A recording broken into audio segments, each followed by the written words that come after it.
It's hard enough for us adults to wrap our heads around the horror of this conflict, and with so much of it unfolding on screens big and small, how on earth are we supposed to explain it to our kids? I'm basically asking them not to watch TikTok. I cancel the TikTok apps and I try to regulate what they watch on YouTube. I think when you're talking to a child as young as 3, for example, I don't think they understand it and they don't understand the reasons behind it. So yeah, I think it's quite a difficult thing to do, to be honest. The things that are coming out they're readily available are very frightening and scary, and I would hope that as a parent that if my kids had questions or had concerns about it, that they would ask me about it.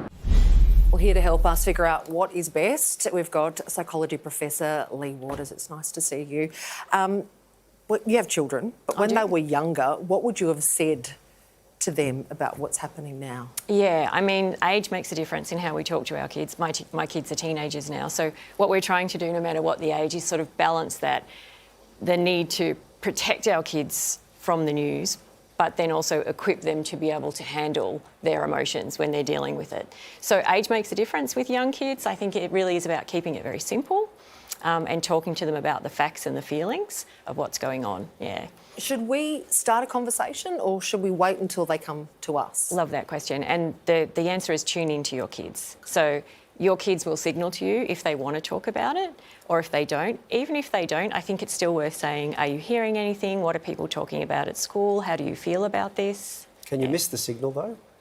You can miss the signal because kids respond differently when they're having that what's called secondary stress response. So when we're compassionate beings, by nature. So when we see someone else suffering, some kids will be hypervigilant, get very stressed, very restless, and other kids will kind of tune or turn inwards. Yeah. So it's the ones that kind of turn inwards where you might miss that. But again, that's about knowing your child and knowing, they're a little bit more quiet. And so, hey, buddy, you're a little bit more quiet. Did anyone talk about anything at school that maybe upset you? And being out as a parent to be able to kind of relate and validate, I'm upset by this too. This is upsetting. Do you want to talk about it?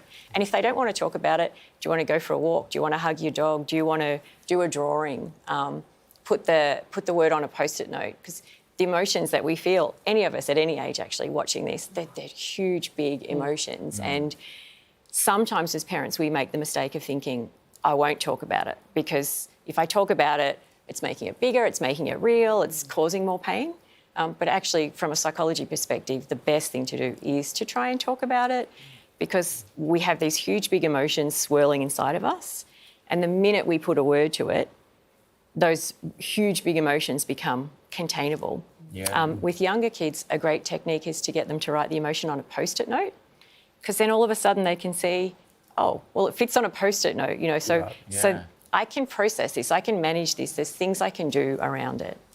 Yeah. Lea, we can't control everything that our kids see, but should we be trying to shield them from this? Look, I think it does depend a little on the age and the personality of your child, but I would say no to the full shielding. Again, there's that kind of balance between protecting our kids and then equipping them to handle life's realities. So if you take something like a social media, that's a big question at the moment. We just saw someone saying, I'm not letting my child watch TikTok. I think at the younger age, sort of under 10, it's a good idea to curate the news and the social media and their experience as much as you can. A little bit of restriction, but then also co-viewing, so sitting with them or asking them, what did you hear? Obviously over the age of 10, the horse has already left. We can't restrict what our tweens and teens are hearing.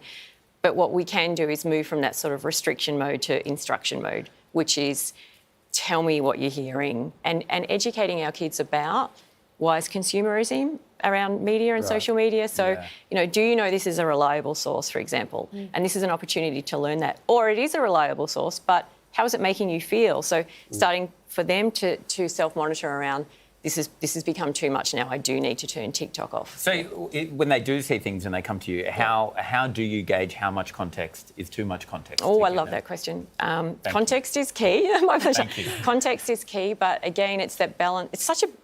Parenting is a balancing act, and we don't get it right all the time. I just want to say that from the start.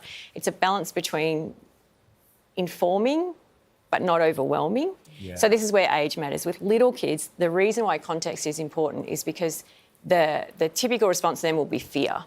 So the context is... It reduces the... Yeah, because they're like, well, this just seemed to happen out of the blue. This could happen to anyone. This could happen to me. This could happen to my family. So then the context is around, OK, geography. So here's a map. Here's where we are. This is where this is happening. But also time. There's a long, as we've just heard, this has been happening for a long time. So it's not going to come out of the blue. With our teens, the reason why context is important is because their response is more around compassion. Right. And so as you were just saying, we've been following this for a long time and there's two sides. Yeah. So just having that context so they have the compassion for both sides actually and not one demonise one and We so need you to hang context around is and key. run a whole seminar, Lea. Yeah. There's so Would love to much come to back. ask you. Unfortunately, we are out of time. But thank you so much for My pleasure. Thanks for having me.